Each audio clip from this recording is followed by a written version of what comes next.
बिस्मिल्लाहिर्रहमानिर्रहीम। अस्सलामुअलैकुम वरहमतुल्लाहि वबरकातुहू।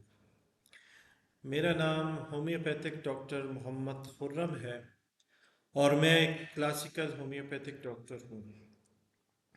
जैसे कि आपको पता है कि एफ्रीजन्स की एक सीरीज़ का मैंने आगाज़ किया था और उसमें अल्हम्दुलिल्लाह मैंने 10 वीडियोस 10 एफ्रीजन्स को आसान ज़ुबान में उर्दू में डिफ़ाइन और एक्सप्लेन कर दिया।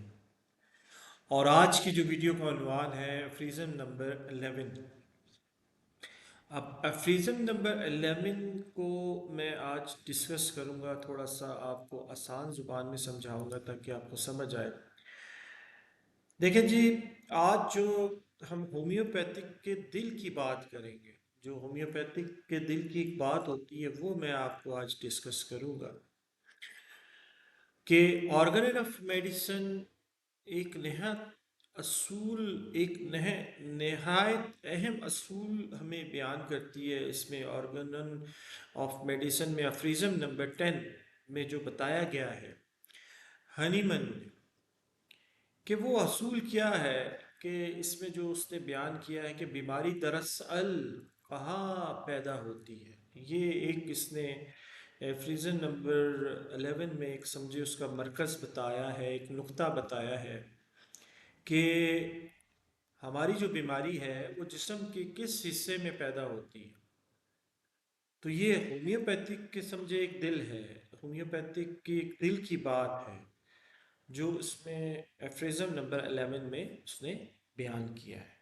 आगे चलते हैं जी, बताता है हनीमन साहब बताते हैं कि ये जो होम्योपैथी की दिल की बात है, ये तमाम निज़ाम जो हेल्थ का निज़ाम है, जो इंसानियत को महफूज बना रहा है, उसको सेहतमंदी की तरफ लेके जा रहा है, उससे मुख्तलिफ है। ये उससे उसको जुदा कर देता है। ये फ्रिज्म जो है ना दूसरे निज़ामों से तब्दील कर देता है। वो क्या है? अब ये फ्रिज्म्स में उसने बयान किया है कि जब कोई इंसान बीमार होता है तो दरअसल वो जिस्मानी तौर पर नहीं, ये फ्रिज्म में बयान कर रहा, होम्योपैथिक जो बयान कर रही है, इसकी अंदरूनी रूहानी जो कुव्वत हयात है जिसको वाइटल फोर्स कहते हैं, उसमें बिगाड़ पैदा होती है। अब वो क्लियर कर रहा है कि होम्योपैथिक के जो असूल हैं, जो तरीक़ेकार हैं, वो ये हैं कि होम्योपैथिक डॉक्टर जो होता है वो मेन जो मरीज़ आता है, उस मरीज़ की वाइटल फोर्स जो उसकी बिगड़ जाती है, उस वाइटल फोर्स को वो ठीक करने की कोशिश करता है। और बीमारी कहाँ होती है वो ये नहीं देखता, बीमारी कहाँ होती है, जिस्म के किस हिस्से में होती है, किस ऑर्गन को डिस्टर्ब किया होता है। ये होम्योपैथ डॉक्टर का काम नहीं है, मॉलिज का काम नहीं है। उसका काम है उसकी वाइटल फोर्स, उसकी वाइटल फोर्स जो बिगड़ चुकी होती है उसको मद्देनजर रखना, उसको फोकस रखना, कुव्वत हयात को फोकस रखना। यही कुव्वत हयात एक गैर मरई, एक गैर मादी कुव्वत होती है जिसको आपने फोकस रखना है और उस पर जो बिगाड़ पैदा होता है उसको दुरुस्त करना है। और पूरे जिस्म में ज़िंदगी की हरकत को बरकरार रखती है ये जो कुव्वत हयात है, जिसको आप वाइटल फोर्स कहते हैं। ये पूरे सिस्टम को चलाती है। पिछले एफ्रिजम्स में ये डिस्कस हो चुका है। अच्छा, वो कहता है कि जी जब फिर यही कुव्वत जिस्म को नागवार एहसासात और गैर मामूली अफ़ाल पैदा करती है। जब बीमार इंसान होता है तो आप बीमारी को किस जगह पे देखते हैं? तो एक होम्योपैथिक डॉक्टर को बीमारी को कुव्वत हयात को देखना है, बीमारी को नहीं देखना। बीमारी के नाम पे इलाज नहीं करना। ये पीछे उसने एफ्रिजम्स में ये चीज़ें डिस्कस कर चुका है कि यानी जिस्म में जो बीमारी है उसका हमने इलाज नहीं करना, बल्कि कुव्वत हयात, वाइटल फोर्स जो बिगड़ चुकी है, ज़ाहिरी नतीजा उसका निकल रहा है, वो बिगड़ गई है, उसको आपने ठीक करना है। और जब आप उसको ठीक करेंगे, वो दोबारा तवाज़न में आ जाएगी, अपने बैलेंस्ड हो जाएगी, और वो जिस्म को खुद ब खुद ठीक करेगी। इसको मैं थोड़ा एक्सप्लेन कर देता हूँ, हमारे होम्योपैथ डॉक्टर्स को भी हो सकता है इसमें थोड़ी सी कन्फ्यूजन हो पहले, लेकिन मैं और मज़ीद इसको क्लियर कर देता हूँ कि भाई देखिए, इस फ्रेज़म में उसने जो मेन एक पॉइंट डिस्कस किया है डॉक्टर हानीमैन ने, कि पहले फ्रेज़म नंबर 10 में उसने ये डिस्कस किया था कि वाइटल फोर्स के बारे में बताया था कि वाइटल फोर्स कहाँ होती है, वाइटल फोर्स किस किस जगह पे होती है बॉडी में, कहाँ आपने उसको ढूंढना है, क्या करना है। अब वो डिस्कस कर रहा है कि बीमारी कहाँ होती है, और बीमारी को आपने मद्देनज़र नहीं रखना, इस एफरिज्म में इसने समझाया है। और वो ये कह रहा है कि बीमारी के नाम पे आपने इलाज नहीं करना, ये होम्योपैथिक असूल के खिलाफ है। आपने क्या करना है, वो जो वाइटल फोर्स बिगड़ गई है, बीमार हो गई है, उसका इलाज करना है। तो वो कहता है कि बीमारी अफेक्ट किसको करती है, कोई भी बीमारी पेशेंट को लगती है, तो वो सबसे पहले उसकी जगह कहाँ है। इस अफ्रीज़म में कहा बीमारी की जगह कहाँ है, वो बीमारी की जगह बताना चाह रहा है। तो बीमारी की जगह है वाइटल फोर्स, वाइटल फोर्स पे जाके बीमारी सबसे पहले जाके उसको अफेक्ट करेगी, उसको झटका देगी, उसको नुकसान पहुंचाएगी, जिससे वाइटल फोर्स चीखेगी, चिल्लाएगी कि मुझे बचाओ, मौलिज को कहेगी मुझे बचाओ, चीख चिल्लाएगी। अब वो चीखना चिल्लाना किस तरह होगा, उसके एहसासात, उसकी एंजाइटी, उसकी फीलिंग्स, उसको जो प्रॉब्लम्स हो रही हैं वो सिम्टम्स की सूरत में वो आपको बताएगी कि मुझे यहाँ प्रॉब्लम हो रही, मुझे ऐसे हो रही, ये जो इफेक्ट जो बीमारी आई है इसने मुझे मेरा तवाज़ुन डिस्टर्ब कर दिया, तो मुझे आप दोबारा से मुझे वो ऐसी मेडिसिन दी जाए या ऐसा किया जाए कि मैं दोबारा से मेरे अंदर एनर्जी आए और मैं दोबारा से बैलेंस्ड हो जाऊं। और मैं अगर दोबारा से बैलेंस्ड हो जाऊंगी तो मैं अपने सिस्टम को खुद ठीक करने की मेरे अंदर सलाहियत है। अल्लाह ताला ने मेरे अंदर ये सलाहियत पैदा करके ही दुनिया में मुझे भेजा है, और जब तक मैं इस जिस्म में हूँ, इस जिस्म के सिस्टम की जिम्मेदार मैं हूँ, मैंने इसको किस तरीके से चलाना है वो मेरा जिम्मा।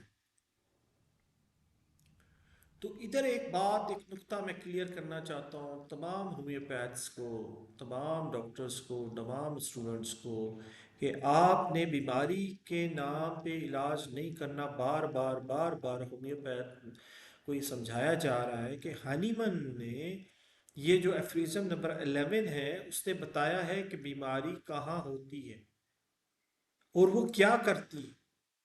वो गुर्दे पे नहीं होती, वो मैदे में नहीं होती, वो जिगर में नहीं होती, वो हार्ट में नहीं होती। आप जब एलोपैथिक वे ऑफ ट्रीटमेंट में इलाज करते हैं तो वो बीमारी के नाम पे इलाज कर रहे होते हैं। वो जब आपको बताते हैं कि कोई बैक्टीरिया है, जो आपके वायरसेस हैं या बैक्टीरिया है, वो आपके जिगर में आ गया, वो नज़र आ रहा होता, वो क्यों नज़र आ रहा होता है, वो मादी चीज़ होती है, वो वो आप उसको माइक्रोस्कोप से देख रहे होते हैं, लेकिन वो बैक्टीरिया, वो वायरस क्या कर रहा होता है, वो सबसे पहले अटैक किस पे कर रहा होता है, वो जाके आपके गुर्दे पे इफेक्ट नहीं कर रहा होता, आपकी किडनी को इफेक्ट नहीं कर रहा होता, आपके दिल को इफेक्ट नहीं कर रहा होता। एलोपैथिक में कर रहा होगा, लेकिन असल हकीकत क्या है, वो सबसे पहले उसका अटैक होता है वाइटल फोर्स पे, इम्यूनिटी पे। वो जाके इम्यूनिटी को हिट करता है।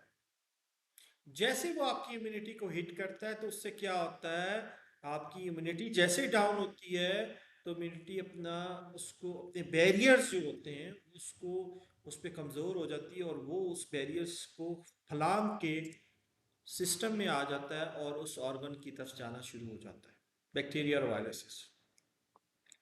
अगर आपकी इम्यूनिटी स्ट्रांग हो, आपकी वाइटल फोर्स स्ट्रांग हो, आपका बॉर्डर स्ट्रांग हो, तो वो सिपाही, वो वाइटल फोर्स उस बैक्टीरिया को अंदर आने ही नहीं देता। अगर आएगा भी तो उसको वहीं उसी बाउंड्री के अंदर, बॉडी के बाहर बाहर उसको ख़त्म कर देगा। जिसको एक मैकेनिज्म कहते हैं, स्किन पे आपके होते हैं बैक्टीरियाज, होते हैं अपने ही होते हैं, जो दूसरे बैक्टीरिया आते हैं तो उस पर हमला करके उसको उधर ही किल करके ख़त्म कर देते हैं।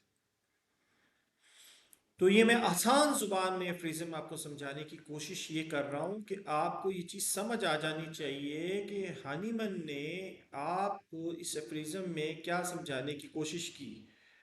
वो मैंने आपको बताया कि तवाज़न जब बिगड़ जाएगा वाइटल फोर्स का, तो वो एक ऐसी बीमारी को भी एक्सेप्ट कर लेगा जो बाहर से इजीली अवे आ जाती है।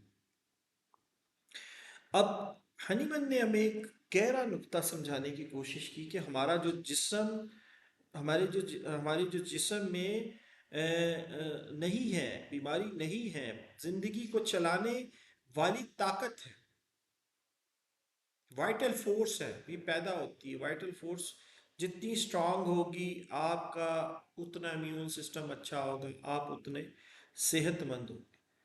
तो हमारे होम्योपैथिक में ये चीज़ याद रखें कि हमारे होम्योपैथिक में क्या होता है कि आपने, एक आसान जुबान में समझा रहा हूँ, एक आम इंसान को समझा रहा हूँ कि हमारा जो सिस्टम है होम्योपैथिक का, वो आपकी वाइटल फोर्स को स्ट्रॉन्ग करता है, उसको बैलेंस्ड करता है, उसको एनर्जी देता है, और उसको कहता है खुद काम करो।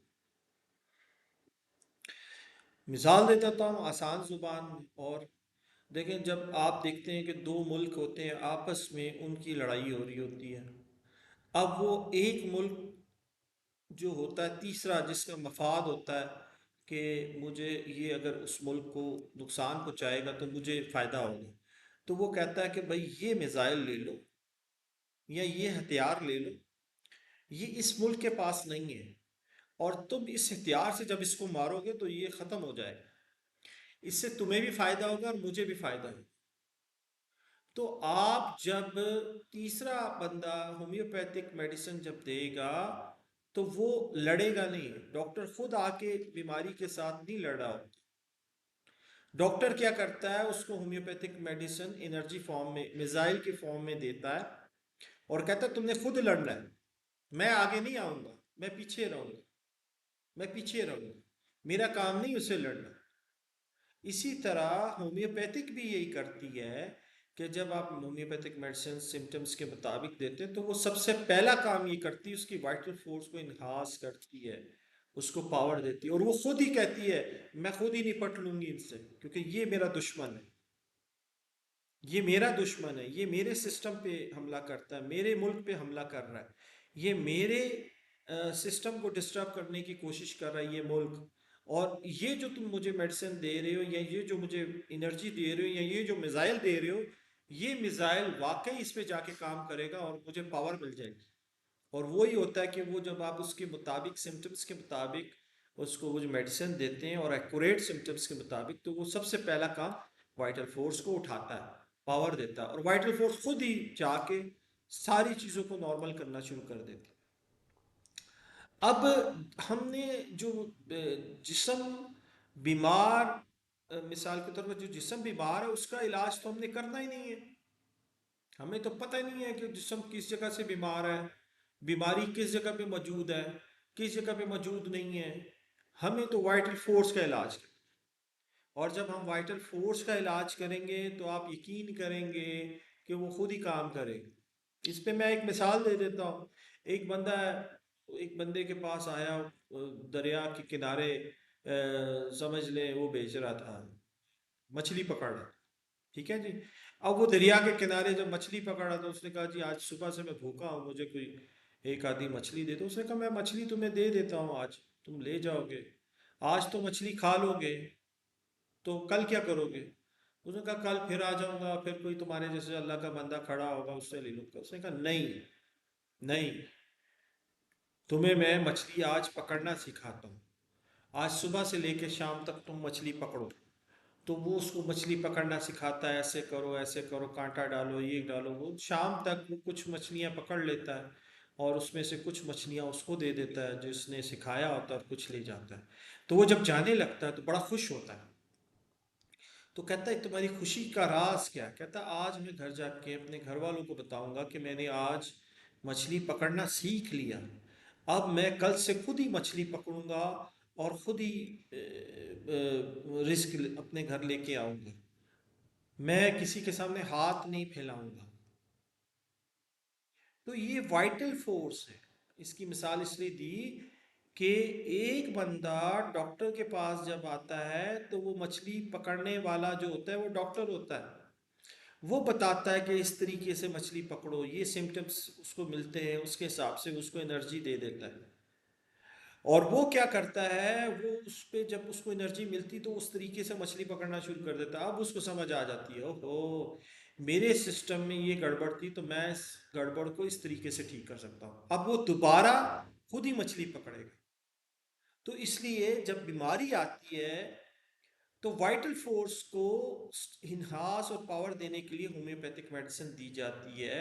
और वो उसका इलाज वो खुद ब खुद सिस्टम खुद कर रहा होता है, खुद ब खुद वो जो अल्लाह का निज़ाम बनाया हुआ है उसके मुताबिक आपकी जो सिस्टम है वो काम कर रहा होता है। कितना ज़बरदस्त इलाज है, वो कितना आसान है। हमने जिस्म का इलाज नहीं करना, हमने वाइटल फोर्स को का इलाज करना, समझ लें। और वाइटल फोर्स क्या है? वो गैर मरई एक समझ लें अंदर ताकत है या एनर्जी है। और आपने जो मेडिसिन देनी वो भी गैर मरई है, गैर मादा वो दीनी है, उससे वो उसकी ज़ुबान वो समझती। और होम्योपैथिक जो है ना, जिस्म का इलाज नहीं करता, ये याद रखें, बीमारी का इलाज नहीं करता, ये याद रखें। वो वाइटल फोर्स को दुरुस्त करता है। और फिर वाइटल फोर्स क्या करती है, वो खुद ही अपने सिस्टम को ठीक करती है। ये होम्योपैथिक जो वाइटल फोर्स पे चीखती है, चिल्लाती है जब वो बीमार होती है, अपनी एंजाइटी बताती है, अपने डिप्रेशन बताती है, मुझे ये फीलिंग्स हो रही हैं, वो सिम्टम्स आपने पेशेंट के लेने। अब मुझे बताएं कि हमने फिजिकल जर्नल सिम्टम्स जब ले रहे होते हैं तो उसमें उसके एहसासात को मद्देनज़र रखें। जब आप उसके एहसासात को मद्देनज़र रखते हैं, क्यों कहा जाता है माइंड सिम्टम्स लिए जाएं? ज़्यादातर माइंड सिम्टम्स के थ्रू आया जाए, उस गली के थ्रू आया जाए जहाँ से माइंड सिम्टम आता, फिजिकल्स के थ्रू नहीं आया, जर्नल्स के थ्रू नहीं आया। आना है उधर से घूम के अपने फिजिकल्स को भी टच करना है, जर्नल्स को भी टच करना है। तो मैं आज आपको एक आम आवाम को और आम इंसान को, होम्योपैथ को समझा रहा हूँ कि हम होम्योपैथिक डॉक्टर जो हैं, असलियत उनकी ये है कि वो वाइटल फोर्स को दुरुस्त करने का इलाज करते हैं और वाइटल फोर्स को वो एनर्जी देते हैं अपनी मेडिसिन के थ्रू। और वाइटल फोर्स खुद ही अपने सिस्टम में जो बिगाड़ पैदा होता है उसको रिवर्स करके, सीधा करके, सिम्टम्स को नॉर्मल करके वापस सेहत की तरफ चले जाते हैं और वो मुकम्मल क्योर हो जाती है। अब क्यों कहा जाता है कि होम्योपैथिक इलाज मुकम्मल क्योर कर देता है इंसान को? इसलिए कहा जाता है, ये हानीमन ने कहा था, उसने एक बेसिक्स असूलों के तहत ये बात कही थी, बहुत बड़ी बात है। मुझे बताया कोई भी सिस्टम ऑफ थेरेपीज में कोई कहता है कि हम 100% पेशेंट को ठीक कर देंगे और ये बीमारी दोबारा पलट के वापस नहीं आएगी, वो इसलिए नहीं कह पाता कि जो शुरू में मैंने एक चीज़ बयान की आपको, कि ये जो एक बात है ये सारे सिस्टम से इस होम्योपैथिक को अलग कर देती है कि हम वाइटल फोर्स को दुरुस्त करने की कोशिश कर रहे होते हैं। और अगर हम वाइटल फोर्स की वो चीख, वो पुकार, वो फीलिंग्स को समझ जाएं जिसकी वजह से उसके ऊपर बीमारी की वजह से जो उस पर अटैक हुआ और वो डाउन होती गई, वो स्लो होती गई, वो सिस्टम अपना कलेप्स कर रही है, अगर वो समझ आ जाए तो दोबारा से हम उसको उठा सकते हैं। तो इसीलिए कहा जाता है कि जी ना हम कैंसर के नाम पे इलाज करते हैं, ना हम कोई बड़ी बीमारी है, हार्ट की बीमारी, ना किडनी की बीमारी, ना ये ना वो, उसका कोई उसके नाम पे इलाज ही नहीं होता। ना हमने बीमारी का इलाज करना है, हमने तो इलाज करना है वाइटल फोर्स का। हमारा जो मेन टारगेट है वाइटल फोर्स। आप क्यों जहनी सिम्टम्स लेते हैं, उसकी फीलिंग्स को लेते हैं, उसकी जो चीख है, उसका जो पुकार है, वो जब चीखती है, जब उसको मिसाल के तौर पे कहीं दर्द होती है, कहीं कोई मैदे में तकलीफ होती है, या कोई उसको कोई बड़ी बैक्टीरिया या वायरस हमला करता है, तो उसकी जो तकलीफ है, उसका जो पेन है, उसको जो नींद नहीं आती, उसको तकलीफ होती है, एंजाइटी होती है, वो चीख को सुनना है आप। उस चीख को आप सुनेंगे वाइटल फोर्स की, तो समझ आएगी कि इस वाइटल फोर्स पे बीमारी ने क्या किया। तो पहले एफ्रिज्म में, जो एफ्रिज्म नंबर 10 में हानीमैन ने डिस्कस किया था वाइटल फोर्स कहाँ होती है, मैं अभी आखिर में इसको क्लियर कर रहा हूँ। और एफ्रिज्म नंबर 10 में हानीमैन ने ये डिस्कस किया है कि बीमारी कहाँ हो। ये दोनों को उसने देखें स्टेप बाय स्टेप। एफ्रिजन जो है ना स्टेप बाय स्टेप चल रहे हैं, बड़ा मज़ा आ रहा है। अगर आप है तो खुश्क, लेकिन देखें ना, पहले एफ्रिजन से शुरू हुआ है, दूसरे से तीसरे से लोग जो कंटिन्यू इसको सुन रहे हैं, उनको बड़ा मज़ा भी आ रहा होगा और बड़ा नॉलेज मिल रहा होगा, और बोल रहे होंगे यार ये क्या, ये कौन सी दुनिया है। तो स्टेप बाय स्टेप आप चल रहे हैं, तो आपको मज़ा भी आएगा, आपको समझ भी आएगी, नॉलेज भी मिलेगा, और आप अपना किबला भी दुरुस्त करेंगे और सही तरीके से लोगों का इलाज करेंगे। चले जी, दुआ करें अल्लाह ताला हम सब के दोनों जहान बना के रखे, और हमें तौफीक दे, दोनों जहानों में जो बेहतर है वो नसीब करे, जो नहीं हमसे दूर कर दे। और मेरे लिए दुआ करें कि अल्लाह ताला मुझे ये जो मैंने सिलसिला शुरू किया है ये आखिर तक पहुंचाने की हिम्मत दे। ठीक है जी, मैं कहीं बोर ना हो जाऊँ। आप लोग तो चले, जो लोग सुन रहे होंगे हो सकता है वो भी बोर हो गए होंगे, लेकिन दुआ करके मैं बोर ना हो जाऊँ। मैं अगर बोर हुआ तो मुझे पढ़ाने का मज़ा ही नहीं आएगा, ना मैं पढ़ूंगा। तो दुआ करें अल्लाह ताला मुझे इस्तकामत में रखे। अल्लाह हाफिज़।